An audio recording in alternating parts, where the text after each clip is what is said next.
اب آگے اللہ تبارک و تعالی نے ان لوگوں کا بیان کیا ہے کہ جن کے پاس واضح اور روشن دلائل آ جانے کے باوجود وہ مسلسل کفر اور عناد کے راستے پر ڈٹے ہوئے ہیں اور حضور اقدس نبی کریم سرور دو عالم صلی اللہ علیہ وسلم سے طرح طرح کے مطالبات کرتے رہتے ہیں، تو اللہ تبارک و تعالیٰ آگے یہ فرما رہے ہیں کہ کیا ان لوگوں کے پاس جو دلائل آ چکے ہیں وہ ان کو مطمئن کرنے کے لیے کافی نہیں ہیں؟ تو فرمایا کہ حل ینظرون، کیا یہ اور کسی بات کا انتظار کر رہے ہیں سوائے اس کے کہ الا ان یاتیہم اللہ، کہ اللہ تبارک و تعالیٰ خود ان کے پاس آ جائے، فی ظلل من الغمام، بادل کے سائبانوں میں، والملائکہ، اور فرشتے بھی آ جائیں۔ یعنی سارے معجزات تو تمہارے سامنے آ چکے، نبی کریم سرور دو عالم صلی اللہ علیہ وسلم کی سچائی اور حقانیت پر ناقابل انکار دلائل قائم ہو چکے۔ یہ قرآن کریم بذات خود ایک معجزہ ہے، اور خود نبی کریم سرور دو عالم صلی اللہ علیہ وسلم کی ذات اقدس کے ذریعے اللہ تبارک و تعالی نے بہت سے معجزات دکھا دیے۔ تو اب کیا تمہیں بس اسی کا انتظار ہے کہ اللہ میاں خود تمہارے سامنے آ جائیں اور بادل کے سائبانوں میں سے اللہ تبارک و تعالی نظر آنے لگے اور فرشتے نظر آنے لگے؟ تو اللہ تبارک و تعالی اس جملے کو ارشاد فرما کر اس حقیقت کی نشاندہی فرما رہے ہیں کہ ایمان تو وہ معتبر ہوتا ہے کہ جو ایمان بالغیب ہو، اور اسی ایمان بالغیب کی قیمت ہے کہ آدمی اپنی عقل کو استعمال کر کے، اپنی سمجھ کو استعمال کر کے اللہ تبارک و تعالیٰ پر اور اللہ کے بھیجے ہوئے پیغمبروں پر اور ان کی کتابوں پر ایمان لائے۔ لیکن اگر اللہ تعالیٰ کو آنکھوں سے دیکھ لیا یا اس کے فرشتوں کو آنکھوں سے دیکھ لیا، تو آنکھوں سے دیکھنے کے بعد تو پھر کوئی قیمت ایمان کی اسے نہیں رہ جاتی کہ وہ ایمان بالمشاہدہ ہو گیا، ایمان بالغیب نہ رہا۔ تو یہ ساری دنیا تو در حقیقت جس امتحان اور آزمائش کے لیے بنائی گئی ہے وہ اسی آزمائش کے لیے ہے کہ انسان کو اللہ تعالیٰ نے جو سمجھ عطا فرمائی ہے اس سمجھ کو کام میں لا کر وہ اللہ تعالیٰ پر اور اللہ کی توحید پر ایمان لائے۔ اگر آدمی اللہ تبارک و تعالیٰ کا مشاہدہ کر لے، اللہ تعالیٰ کے فرشتوں کا مشاہدہ کر لے آنکھوں سے، تو پھر وہ امتحان تو کچھ نہ ہوا۔ یہی وجہ ہے کہ ایمان معتبر ہے اس وقت تک جب تک کہ موت کے مناظر سامنے نہ آ جائے، یعنی انسان کی روح قبض نہ ہو جائے، اس وقت تک معتبر ہے۔ لیکن جب نزع کی کیفیت طاری ہو گئی اور موت کے مناظر سامنے آنے لگے، اس وقت تو برزخ کے عالم کے مناظر انسان کے سامنے مشاہدے میں آ جاتے ہیں، اس وقت کا ایمان کوئی معتبر نہیں ہوتا۔ چنانچہ فرعون بھی اس وقت ایمان لے آیا تھا جب غرق ہونے لگا اور منظر سامنے آ گئے، تو اس وقت میں اس نے کہا تھا کہ میں ایمان لے آتا ہوں، لیکن اللہ تعالیٰ نے فرمایا آل آنا، کیا اب ایمان لاتے ہو جبکہ اس سے پہلے تم مسلسل نافرمانی اختیار کرتے رہے؟ تو اللہ تبارک و تعالیٰ فرما رہے ہیں کہ جب تمہارے سامنے سارے معجزات، سارے دلائل آ چکے ہیں، تو اب تمہیں انتظار اس کے سوا اور کیا ہو سکتا ہے کہ اللہ تعالیٰ خود آئے تمہارے سامنے یا اس کے فرشتے تمہارے سامنے آئے؟ اور اگر بالفرض ایسا ہو تو وقضی الامر، تو پھر تو سارا معاملہ چکا ہی دیا جائے گا۔ یعنی یہ اللہ تعالیٰ کی سنت ہے کہ جب اللہ تبارک و تعالیٰ اس غیب کے معاملات کو آنکھوں سے دکھا دیتے ہیں تو پھر اس کے بعد پھر ایمان معتبر نہیں ہوتا، اور اس کے بعد پھر سارا معاملہ چکا دیا جاتا ہے۔ چنانچہ جو پچھلی امتیں گزری ہیں، انبیاء کرام ان کو عذاب سے ڈراتے رہے، اللہ تعالیٰ کا عذاب آ جائے گا، مان لو، حق راستے کے اوپر آ جاؤ، مگر وہ جب مان کر نہ دیے اور عذاب آنکھوں کے سامنے آ گیا تو اس کے نتیجے میں ان کو ہلاکی ہونا پڑا، پھر ان کا ایمان معتبر نہیں ہو سکتا۔ تو یہاں پر بھی اللہ تعالیٰ فرما رہے ہیں کہ اگر بالفرض اللہ تبارک و تعالیٰ اپنی قدرت سے اپنا دیدار بھی کرا دے اور فرشتوں کو تمہارے سامنے بھیج کر ان کو تم اچھی طرح آنکھوں سے دیکھ لو، تب بھی اس کا نتیجہ یہ ہوگا کہ قضیہ سارا معاملہ چکا دیا جائے گا، پھر تمہارے پاس ایمان لانے کی کوئی گنجائش باقی نہ رہے گی، پھر تو ایک ہی راستہ ہوگا کہ تمہیں ہلاک کر دیا جائے۔ وَإِلَى اللَّهِ تُرْجَعُ الْأُمُورُ، اور اللہ ہی کی طرف تمام معاملات لوٹ کر رہیں گے۔ یعنی اب اگر تم اس وقت ایمان نہیں لا رہے اور اگر اس پر تمہیں فوری طور سے کسی سزا کا سامنا نہیں کرنا پڑ رہا تو آخر کار تو معاملات اللہ تعالیٰ کے پاس ہی جائیں گے اور وہی اس ان کا فیصلہ کرے گا. اور آگے پھر خاص طور پر اللہ تبارک و تعالیٰ نے یہ فرما دیا کہ اگر تمہیں یقین نہ ہو تو بنی اسرائیل سے پوچھ لو. عام طور سے منافقین جن کا ذکر پیچھے آیا تھا وہ بنی اسرائیل ہی سے تعلق رکھتے تھے، تو ان کے ساتھ ان کا اٹھنا بیٹھنا بھی تھا. لہذا آگے فرمایا کہ سل بنی اسرائیل، بنی اسرائیل کے لوگوں سے پوچھو، کم آتیناہم من آیۃ بینہ، کہ ہم نے ان کو کتنی واضح اور کھلی ہوئی نشانیاں دی تھیں،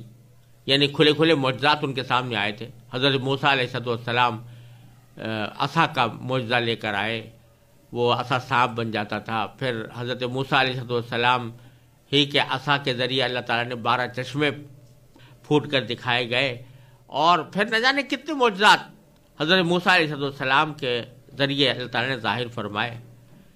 اور اسی طرح پھر بعد میں حضرت عیسیٰ علیہ السلام کو بہت سے معجزات عطا فرمائے. کتنی دلیلیں واضح اور کتنے واضح معجزے ان کو عطا فرمائے تھے. لیکن ہوا کیا کہ جن لوگوں نے ان نشانیوں کے مشاہدے کے باوجود اپنے جھٹلانے کی روش جاری رکھی اور کفر پر ہی ڈٹے رہے، تو اس کا نتیجہ کیا ہوا کہ آخرکار اللہ تعالیٰ نے ان کو اپنے عذاب میں پکڑ لیا. اسی کو اللہ تعالیٰ فرماتے ہیں آگے، وَمَن يُبَدِّلْ نِعْمَتَ اللَّهِ مِن بَعْدِ مَا جَاءَتْهُ فَإِنَّ اللَّهَ شَدِيدُ الْعِقَابِ. وَمَن يُبَدِّلْ نِعْمَتَ اللَّهِ، جو شخص اللہ کی نعمت کو تبدیل کرے، مِن بَعْدِ مَا جَاءَتْهُ، اس کے بعد کہ وہ نعمت اس شخص کے پاس آ چکی ہو. اس نعمت سے مراد وہی دلائل ہیں، حق کے روشن دلائل جن کا ذکر پیچھے آیا تھا، کہ یہ اللہ تعالیٰ کی نعمت ہے کہ تمہیں وہ دلائل تمہارے اوپر واضح کر دیتے ہیں، تمہارے سامنے روشن دلائل آ جاتے ہیں. تو اس نعمت کا تقاضا تو یہ ہے کہ ان دلائل کے آنے کے بعد حق کو تسلیم کر لو. لیکن اگر ان دلائل کے آنے کے بعد اس کو تسلیم کرنے کے بجائے تم جھٹلانے ہی کی روش پر قائم رہتے ہو تو یہ اللہ کی نعمت کو بدلنا ہے. تو جو شخص کے اللہ کی نعمت کو تبدیل کرے تو اسے یاد رکھنا چاہیے کہ ان اللہ شدید العقاب، اللہ تعالیٰ کا عذاب بڑا سخت ہے. پھر آگے اللہ تبارک و تعالیٰ فرماتے ہیں کہ زُیِّنَ لِلَّذِينَ كَفَرُوا الْحَيَاةُ الدُّنْيَا، یہ لوگ جو اپنے کفر میں مست ہیں اور اپنے کفر کو انہوں نے اپنی زندگی کا مطمع نظر بنا رکھا ہے، یعنی جنہوں نے کفر کو اپنا اوڑھنا بچھانا بنا لیا ہے اور یہ سمجھتے ہیں کہ ہمیں تو اس کفر سے کبھی ٹلنا نہیں ہے، ان کے بارے میں فرماتے ہیں کہ جن لوگوں نے کفر اپنا لیا ہے ان کے لیے دنیاوی زندگی بڑی دلکش بنا دی گئی ہے. زُیِّنَ لِلَّذِينَ كَفَرُوا الْحَيَاةُ الدُّنْيَا، کافروں کے لیے دنیاوی زندگی بڑی مزین بنا دی گئی ہے، دلکش بنا دی گئی ہے. یعنی جب کفر اختیار کر لیا اور اللہ تبارک و تعالیٰ سے غافل ہو گئے، اس بات سے بے پرواہ ہو گئے کہ کسی وقت ہمیں اللہ تعالیٰ کے سامنے اپنے اعمال کی جواب دہی کرنی ہے، تو پھر تو یہ دنیا کی زندگی ہی رہ گئی. اسی دنیاوی زندگی کے جو لذتیں ہیں اور اس کی جو راحتیں ہیں انہی کو انہوں نے اپنا مقصد زندگی بنا لیا ہے، اور وہ اللہ تعالیٰ نے پھر ان کے اس حضد اور ہٹ درمی کے نتیجے میں ان کا ذہن بھی اسی طرف لگا دیا ہے کہ وہ یہ ساری حیات دنیا جو کچھ بھی ہے اس کو بڑا دلکش سمجھتے ہیں اور اسی کی بہبود کی، اسی کی بھلائی کی فکر میں رہتے ہیں. تو ایک طرف تو حال یہ ہے کہ تنگ نظری کا حال یہ ہے کہ ان کی نظر دنیاوی زندگی سے آگے نہیں جاتی، اور دوسری طرف ان کا حال یہ ہے کہ وَيَسْخَرُونَ مِنَ الَّذِينَ آمَنُوا، کہ یہ ایمان والوں کا مذاق اڑاتے ہیں. جو ایمان والے اپنی دنیاوی زندگی کے اندر آخرت کو بہتر بنانے کی کوشش کر رہے ہیں اور اس کے نتیجے میں کچھ محنت اٹھاتے ہیں، مشقت اٹھاتے ہیں، تو یہ ان کا مذاق اڑاتے ہیں کہ دیکھو یہ اپنی دنیاوی زندگیوں کو کس طرح ضائع کر رہے ہیں. تو یہاں تو وہ مذاق اڑا رہے ہیں، لیکن باری تعالیٰ فرماتے ہیں وَالَّذِينَ اتَّقَوْا فَوْقَهُمْ يَوْمَ الْقِيَامَةِ، جب قیامت کا دن آئے گا تو جن لوگوں کا یہ مذاق اڑا رہے ہیں، اور یہ وہ لوگ ہیں جن کے دل میں ایمان بھی ہے اور تقویٰ بھی ہے، تو وہ ان سے بالا ہوں گے، ان سے اونچے ہوں گے. اس وقت یہ ان کو پتہ چلے گا کہ جن لوگوں کا ہم نے مذاق اڑایا تھا ان کو اللہ تبارک و تعالیٰ نے ہم سے کتنا اونچا مقام عطا فرمایا ہے. پھر فرمایا واللہ یرزق من یشاء بغیر حساب، اللہ تبارک و تعالیٰ جس کو چاہتا ہے بے حساب رزق دیتا ہے. یہ جملہ در حقیقت کفار کے اس باطل دعوے کا جواب ہے کہ وہ کبھی کہا کرتے تھے کہ اللہ تعالیٰ چونکہ ہمیں خوب رزق دے رہا ہے اس لیے یہ اس بات کی علامت ہے کہ وہ ہمارے عقائد اور اعمال سے ناراض نہیں ہے، کیونکہ اگر وہ ناراض ہوتا تو ہمارا رزق بند کر دیتا. تو ان کو جو دنیاوی زندگی کا عیش حاصل تھا یا دنیاوی زندگی کے ساز و سامان ان کے پاس تھے، ان کو وہ اس بات کی دلیل کے طور پر پیش کرتے تھے کہ اللہ تعالیٰ ہم سے ناراض نہیں ہے، لہذا ہم جو کچھ کر رہے ہیں ٹھیک کر رہے ہیں. اس کا جواب اللہ تعالیٰ نے دیا ہے کہ دنیا میں رزق کی فراوانی کسی کے حق پر ہونے کی دلیل نہیں ہوتی. دنیاوی رزق تو اللہ تبارک و تعالیٰ جس کو چاہتا ہے اپنی حکمت اور اپنے معیار کے مطابق جس کو چاہتا ہے عطا فرماتا ہے. اللہ کے نزدیک الگ معیار مقرر ہے کہ جس کو چاہتا ہے بے حساب رزق دیتا ہے، خواہ وہ کافر ہی کیوں نہ ہو. اب دیکھیے فرعون تھا، نمرود تھا، قارون تھا، یہ سب بڑے بڑے کافر تھے، لیکن اللہ تبارک و تعالیٰ نے دنیا کا رزق ان کو بہت کچھ عطا کیا تھا. تو محض یہ بات کہ تمہارے پاس رزق بہت مل رہا ہے اور تمہارے پاس دنیاوی ساز و سامان بہت ہیں، یہ اس بات کی دلیل نہیں ہو سکتی کہ تم حق پر ہو، بلکہ حقیقت میں تم نے روش کا کفر کی اختیار کر رکھی ہے، اور جو روشن دلائل تمہارے پاس آئے ہیں ان سب کو مد نظر رکھ کر تمہیں اپنا طرز عمل متعین کرنا چاہیے. كان الناس أمة واحدة فبعث الله النبيين مبشرين ومنذرين وأنزل معهم الكتاب بالحق ليحكم بين الناس فيما اختلفوا فيه وما اختلف فيه إلا الذين أوتوه من بعد ما جاءتهم البينات بغيا بينهم فهدى الله الذين آمنوا لما اختلفوا فيه من الحق بإذنه والله يهدي من يشاء إلى صراط مستقيم. أم حسبتم أن تدخلوا الجنة ولما يأتكم مثل الذين خلوا من قبلكم مستهم البأساء والضراء وزلزلوا حتى يقول الرسول والذين آمنوا معه متى نصر الله ألا إن نصر الله قريب. سارے انسان ایک ہی دین کے پیرو تھے، پھر جب ان میں اختلاف ہوا تو اللہ نے نبی بھیجے جو حق والوں کو خوشخبری سناتے اور باطل والوں کو ڈراتے تھے، اور ان کے ساتھ حق پر مشتمل کتاب نازل کی تاکہ وہ لوگوں کے درمیان ان باتوں کا فیصلہ کرے جن میں ان کا اختلاف تھا. اور کسی اور نے نہیں بلکہ خود انہوں نے، جن کو وہ کتاب دی گئی تھی، روشن دلائل آ جانے کے بعد بھی صرف باہمی ضد کی وجہ سے اسی کتاب میں اختلاف نکال لیا. پھر جو لوگ ایمان لائے اللہ نے انہیں اپنے حکم سے حق کی ان باتوں میں راہ راست تک پہنچایا جن میں انہوں نے اختلاف کیا تھا، اور اللہ جسے چاہتا ہے راہ راست تک پہنچا دیتا ہے. مسلمانوں، کیا تم نے یہ سمجھ رکھا ہے کہ تم جنت میں یوں ہی داخل ہو جاؤ گے، حالانکہ ابھی تمہیں اس جیسے حالات پیش نہیں آئے جیسے ان لوگوں کو پیش آئے تھے جو تم سے پہلے ہو گزرے ہیں. ان پر سختیاں اور تکلیفیں آئیں اور انہیں ہلا ڈالا گیا، یہاں تک کہ رسول اور ان کے ایمان والے ساتھی بول اٹھے کہ اللہ کی مدد کب آئے گی. یاد رکھو اللہ کی مدد نزدیک ہے. پچھلی آیتوں میں منافقین اور کفار کا ذکر تھا کہ انہوں نے دنیاوی مفادات کی خاطر روشن دلائل آنے کے باوجود کفر کا رویہ اختیار کیا ہوا ہے، اللہ تبارک و تعالیٰ اگلی آیت میں یہ فرما رہے ہیں کہ اللہ تبارک و تعالیٰ نے جب انسان کو پیدا کیا تھا تو اس وقت ان کے عقیدے اور مسلک کے لحاظ سے ان میں کوئی اختلاف نہیں تھا، سب ایک ہی دین کے پیروکار تھے۔ جب حضرت آدم علیہ السلام اللہ تبارک و تعالیٰ کے حکم سے دنیا میں اترے، وہ اور ان کی اہلیہ محترمہ حضرت حوا جب وہ دنیا میں آئے اور ان کی اولاد پیدا ہوئی تو ان سب کا عقیدہ ایک تھا۔ یہ ایک عقیدہ کب تک رہا اس کے بارے میں کوئی بات یقین سے کہنا مشکل ہے۔ بعض روایات سے معلوم ہوتا ہے کہ حضرت ادریس علیہ السلام کے دنیا میں تشریف لانے تک یہی صورت رہی تھی، یعنی سب ایک ہی دین کے پیرو تھے، سب اللہ کو ایک مانتے تھے،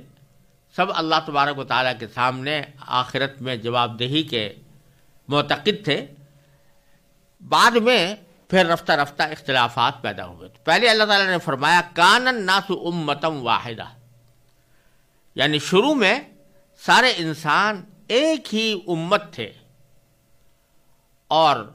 امت کے ایک ہونے کے معنی یہ کہ سب کا دین ایک تھا۔ امت کا لفظ اگرچہ عربی زبان میں امہ کا لفظ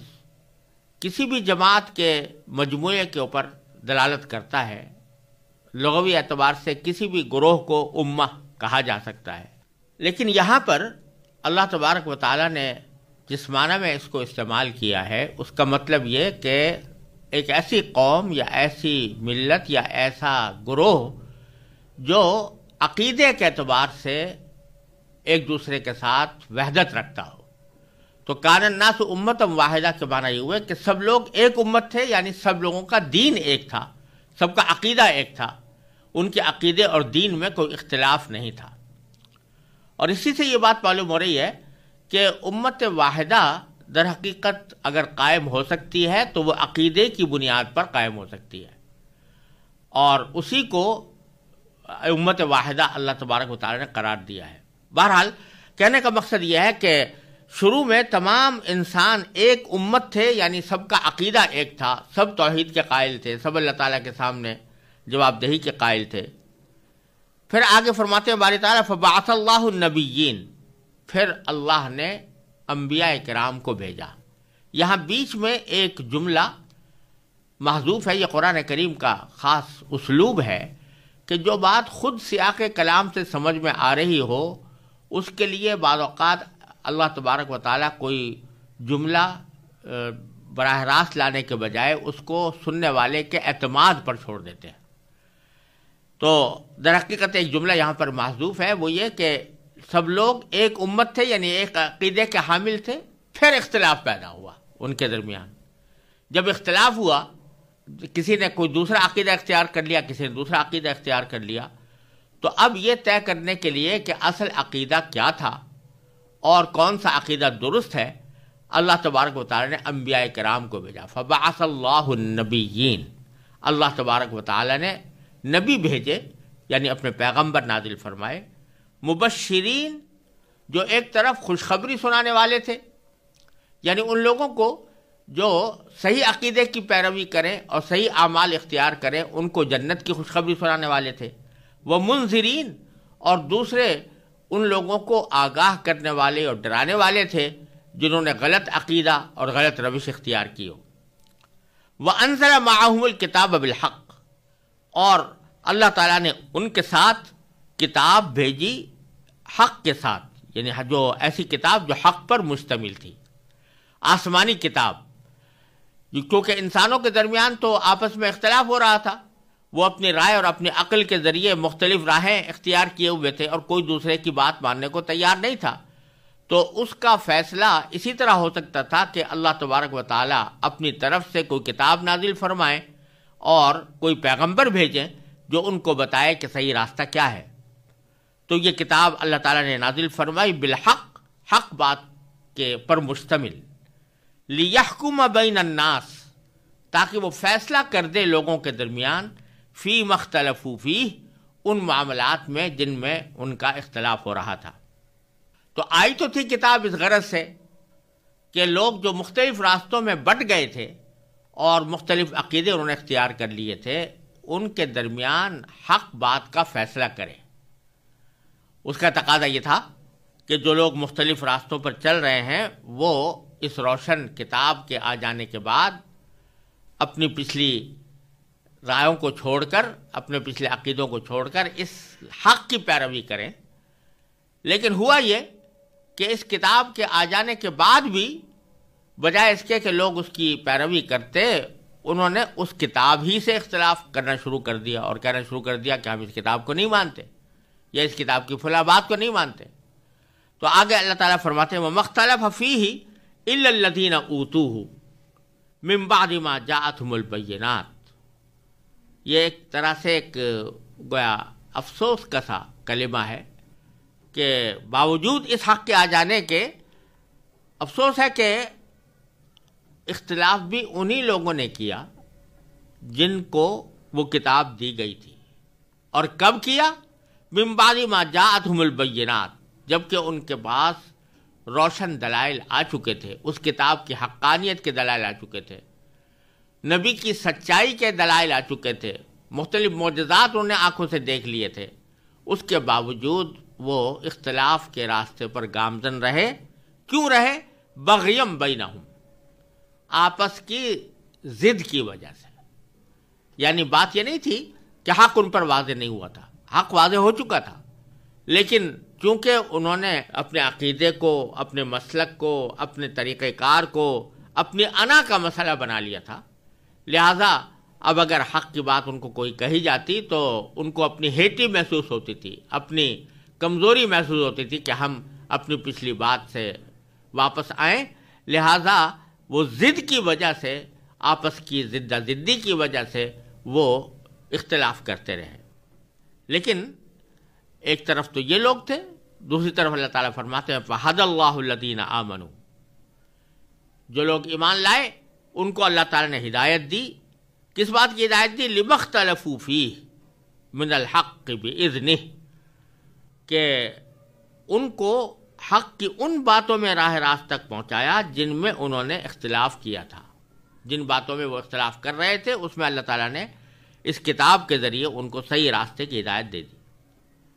پھر اللہ تعالیٰ فرماتے ہیں وَاللَّهُ يَهْدِي مَن يَشَاءُ إِلَىٰ صِرَاطٍ مُسْتَقِيمٍ، اور اللہ تعالیٰ جس کو چاہتا ہے وہ سیدھے راستے کی ہدایت دے دیتا ہے۔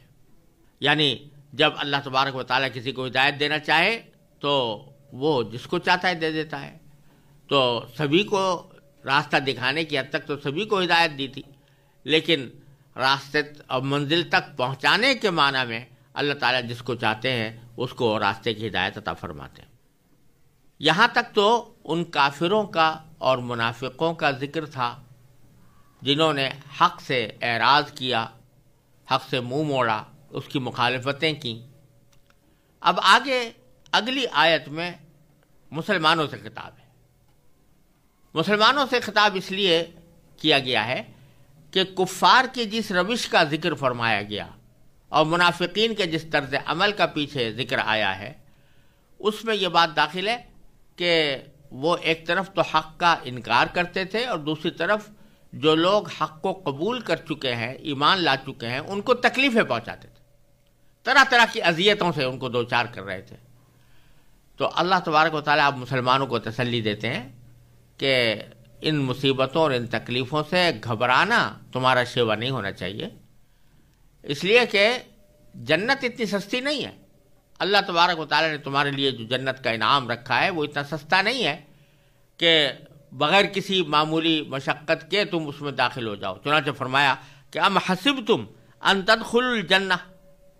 کیا تم نے یہ سمجھ رکھا ہے کہ تم جنت میں یوں ہی داخل ہو جاؤ گے؟ ولما یاتکم، حالانکہ ابھی تک تمہارے پاس اس جیسے حالات پیش نہ آئے، مثل الذین خلوا من قبلکم، جیسے ان لوگوں کو پیش آئے تھے جو تم سے پہلے گزرے ہیں۔ کیا ہوا تھا ان کے ساتھ؟ مستہم البأساء والضراء، ان پر سختیاں اور تکلیفیں آئیں۔ بأساء کے معنی ہے سختی، اور ضرّا کے معنی کسی بھی قسم کی تکلیف، تو ان کو طرح طرح کی سختیاں، طرح طرح کی مصیبتیں، طرح طرح کی تکلیفیں ان کو پہنچیں. وَزُلْزِلُوا، اور ان کو ہلا ڈالا گیا، یعنی ان مصیبتوں اور تکلیفوں کی شدت کی وجہ سے بعض اوقات وہ ہل اٹھے، ان کو ہلا ڈالا گیا ان تکلیفوں سے، یہاں تک کہ رسول نے، خود رسول اور ان کے ایمان والے ساتھی یہ بول پڑے، حتیٰ یقول الرسول والذین آمنوا معہ، یہاں تک کہ رسول اور وہ لوگ جو ان کے ساتھ ایمان لائے تھے وہ بول اٹھے کہ متی نصر اللہ، اللہ کی مدد کب آئے گی؟ تو اللہ تعالیٰ فرماتے ہیں الا ان نصر اللہ قریب، یاد رکھو اللہ کی مدد نزدیک ہے. یعنی یہ تم جو سمجھتے ہو کہ بعض اوقات اللہ تبارک و تعالیٰ کی طرف سے مدد آنے میں دیر ہوتی ہے، تو یہ تمہارے اپنے حساب سے وہ دیر ہوتی ہے، اللہ تبارک و تعالیٰ کے ہاں دیر نہیں ہوتی. اگر تم ان تکلیفوں اور مصیبتوں اور پریشانیوں پر صبر کر کے اپنے موقف پر قائم رہو تو اللہ تبارک و تعالیٰ پھر تمہاری مدد فرماتے ہیں، چاہے وہ تمہیں دیر میں نظر آتی ہو، لیکن حقیقت میں اللہ تعالیٰ کے نزدیک وہ قریب ہے. يسألونك ماذا ينفقون قل ما أنفقتم من خير فللوالدين والأقربين واليتامى والمساكين وابن السبيل وما تفعلوا من خير فإن الله به عليم. لوگ آپ سے پوچھتے ہیں کہ وہ کیا خرچ کریں. آپ کہہ دیجئے کہ جو مال بھی تم خرچ کرو وہ والدین، قریبی رشتہ داروں، یتیموں، مسکینوں اور مسافروں کے لیے ہونا چاہیے، اور تم بھلائی کا جو کام بھی کرو اللہ اس سے پوری طرح باخبر ہے. پیچھے یہ بات گزری تھی کہ اللہ تبارک و تعالی نے تقوی کا حکم عطا فرمایا تھا، اور اس تقوی کے جو مختلف شعبے ہیں ان کا بیان چل رہا تھا. بیچ میں کفار اور منافقین کا تذکرہ ضمنی طور پر آیا. اب پھر اللہ تبارک و تعالیٰ تقوی کے مختلف شعبوں کا بیان فرما رہے ہیں، اور ان میں یہاں اللہ تبارک و تعالیٰ کی خوشنودی کی خاطر کوئی مال خرچ کرنے کا ذکر فرمایا گیا ہے. قرآن کریم نے کئی مقامات پر انفاق کا لفظ استعمال کیا ہے، جس کے لفظی معنی تو مال کو خرچ کرنے کے ہیں، اور لفظی اعتبار سے مال کو کسی بھی کام میں خرچ کیا جائے اس کو انفاق ہی کہیں گے. جیسے اگر کوئی چیز خریدی گئی ہے روپے کے ذریعے تو اس کو بھی انفاق کہا جائے گا. لیکن عام طور سے قرآن کریم میں جہاں انفاق کا لفظ آیا ہے تو اس سے مراد وہ خرچ ہے جو اللہ تعالیٰ کی خوشنودی کی خاطر کیا جائے. سورہ بقرہ کی بالکل ابتدا میں وَمِمَّا رَزَقْنَاهُمْ يُنْفِقُونَ فرمایا گیا تھا کہ یہ وہ لوگ ہیں، نیک لوگ وہ ہیں جو ہمارے دیے ہوئے رزق میں سے خرچ کرتے ہیں. تو وہاں پر بھی خرچ سے مراد یہ تھی کہ وہ اپنی ضروریات کے علاوہ دوسرے نیک کاموں کے اندر اپنے مال کو خرچ کرتے ہیں. تو یہاں پر بھی انفاق سے مراد وہی ہے. اور یہ ایک سوال کا ذکر فرمایا گیا ہے کہ یسألونک ماذا ینفقون، کہ لوگ آپ سے پوچھتے ہیں کہ وہ کیا خرچ کریں، یعنی اللہ کی خوشنودی کے لیے کیا خرچ کریں. تو اس کے جواب میں اللہ تبارک و تعالی نے فرمایا کہ جواب میں یہ کہہ دیجئے، قل کہہ دو کہ ما انفقتم من خیر، کہ جو مال بھی تم خرچ کرو وہ فللوالدین والاقربین والیتامى والمساکین وابن السبیل، ان مصارف پر خرچ ہونا چاہیے کہ والدین کی خدمت میں خرچ کیا جائے، قریب رشتہ داروں کی خدمت میں، یتیموں کی خدمت میں، اور مسکین لوگ جو نادار ہیں ان کی مدد کے لیے، اور مسافروں کی مدد کے لیے خرچ کرنا چاہیے. اور ساتھ ہی پر یہ بھی فرمایا کہ وما تفعلوا من خیر فإن اللہ بہ علیم، کہ تم بھلائی کا جو کام بھی کرو اللہ اس سے پوری طرح باخبر ہے. یہاں پہلی بات تو سوچنے کی یہ ہے کہ سوال تو بظاہر اس بات کا تھا کہ ماذا ینفقون، یعنی وہ کیا خرچ کریں، کتنی مقدار میں خرچ کریں. لیکن جواب میں مال کی مقدار کا ذکر براہ راست کرنے کے بجائے مال کو خرچ کرنے کے مصارف کا ذکر فرمایا گیا ہے کہ کہاں خرچ کرنا چاہیے. اور جہاں تک تعلق ہے کہ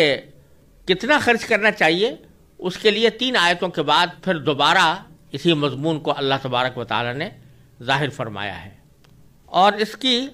وضاحت اس بات سے ہوتی ہے کہ یہ جو آیت کریمہ ہے، یہ سلموں کا ماذا ینفقون جو اس وقت ہم نے تلاوت کی ہے، اس کے پس منظر کے طور پر مفسرین نے یہ ذکر کیا ہے کہ حضرت عمرو ابن جموح رضی اللہ تعالیٰ عنہ ایک صحابی تھے. انہوں نے نبی کریم سرور دو عالم صلی اللہ علیہ وسلم سے یہ سوال کیا تھا کہ اللہ تعالیٰ نے قرآن کریم میں انفاق کا بہت زیادہ ذکر فرمایا ہے اور اس کی بڑی فضیلت بیان فرمائی ہے. تو اب ان کا سوال یہ تھا کہ ما ننفق من اموالنا و این نضعها، ہم کیا مال خرچ کریں، یعنی کتنا خرچ کریں اور کہاں اس کو خرچ کریں. تو ان کے سوال میں دونوں باتیں شامل تھیں، یہ بھی کہ کتنا خرچ کریں اور یہ بھی کہ کہاں خرچ کریں. تو اللہ تبارک و تعالیٰ نے اس جگہ ان کے سوال کے دوسرے جز کو زیادہ وضاحت کے ساتھ بیان فرمایا، اور جہاں تک یہ کہ کتنا خرچ کریں اس کے بارے میں صرف اتنا اشارہ کر دیا کہ وما تفعلوا من خیر فإن اللہ بہ علیم، کہ تم بھلائی کا جو کام بھی کرو گے، کسی بھی بھلائی کے کام میں خرچ کرو گے تو اللہ تعالیٰ اس کو خوب جانتا ہے اور اس کی بہترین جزا تمہیں انشاءاللہ عطا فرمائے گا. اور یہاں مصرف کے ذکر کو خصوصی طور پر اس لیے ذکر فرمایا کہ جب آدمی کوئی مال خرچ کرنا چاہتا ہو اللہ تعالیٰ کے راستے میں، تو بعض لوگ بس یہ سمجھتے ہیں کہ ہمارے سر سے یہ بلا ٹل جائے، یعنی ہم نکال دیں پیسے.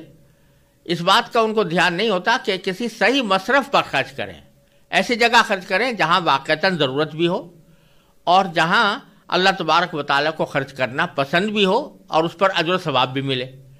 لہذا خرچ کتنا کریں اس سے پہلے اللہ تبارک و تعالیٰ نے اس بات کو واضح کرنا زیادہ اہم قرار دیا کہ کہاں خرچ کرنا چاہیے. تو اللہ تبارک و تعالیٰ فرماتے ہیں کہ ان مصارف کو پہلے اچھی طرح سمجھ لو جہاں خرچ کرنے سے اللہ تبارک و تعالیٰ کی خوشنودی حاصل ہوتی ہے. اس کے بعد جہاں تک یہ بات ہے کہ کتنا خرچ کرو تو یہ تمہاری اپنی ہمت پر ہے، اور وما تفعلوا من خیر فإن اللہ بہ علیم، جو بھلائی بھی کرو گے تو اللہ تعالیٰ اس کو بہتر جانتا ہے.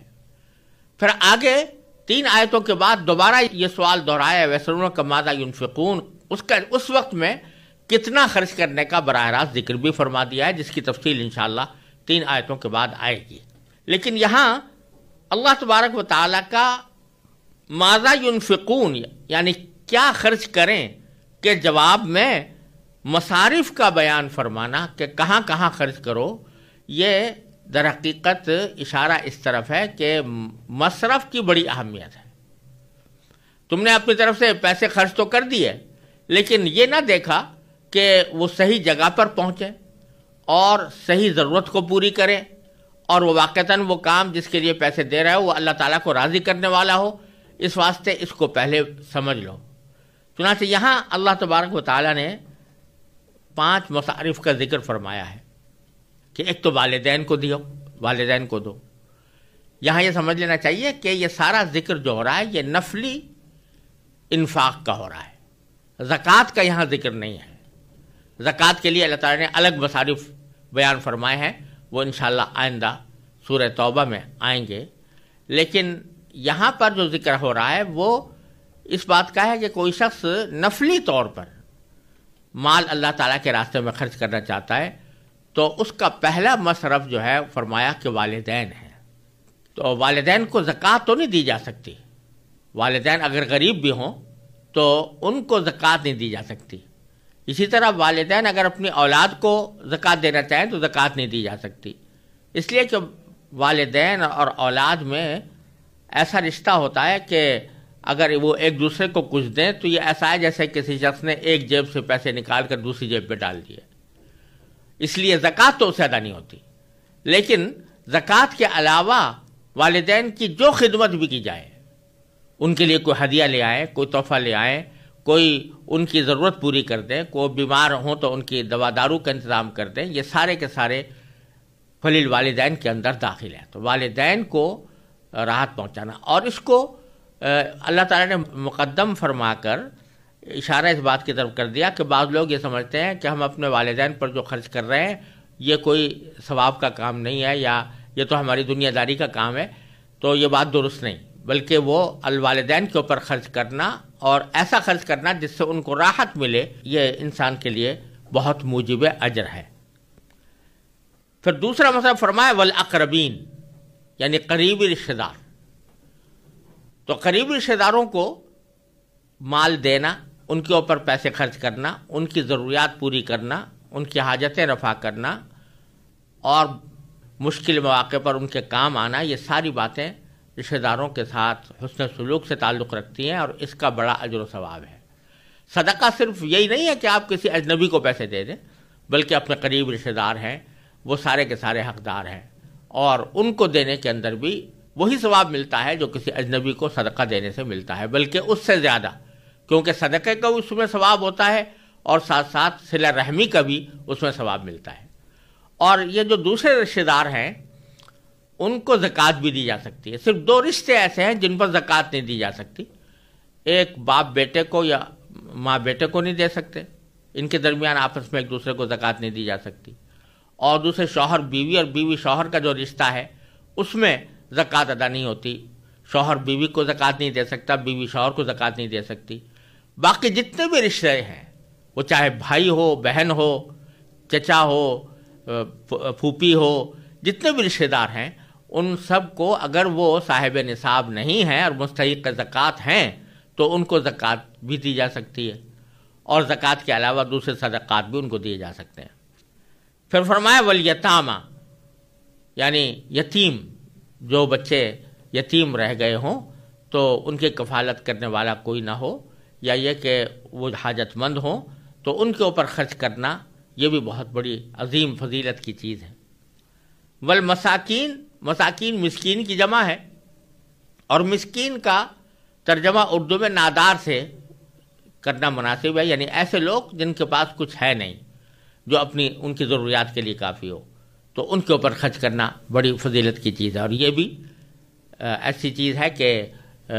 اس میں زکوٰۃ بھی ادا کی جا سکتی ہے اور نفلی صدقات بھی دیے جا سکتے ہیں. وابن السبیل، مسافر. یہ صورت پچھلے زمانے میں زیادہ پیش آیا کرتی تھی کہ کوئی شخص سفر پر نکلا، اور سفر عام طور سے پیدل یا گھوڑوں اونٹوں پر ہوتے تھے، تو لمبے